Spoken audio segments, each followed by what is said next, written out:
நீ பட்டாசு வெடிப்ப, நீ காற்றை மாசுபடுத்துற, காசை கையாக்குற. அதை தாண்டி ஒரு பச்சிடம் குழந்தை தாயின் மார்ல பால் குடிச்சுக்கிட்டு இருக்கும், டம்னு சத்தம் போட்டா பதறி பதறி முடிக்க. அதனால நிப்பாட்டுறான்.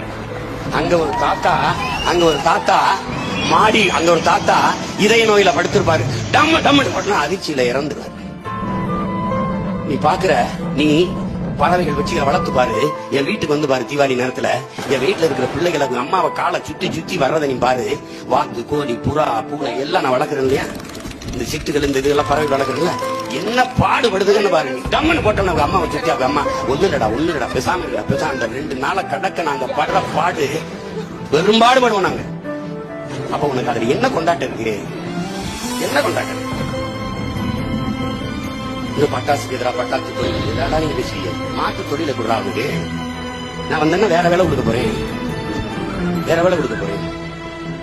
இவ்வளவுதானே.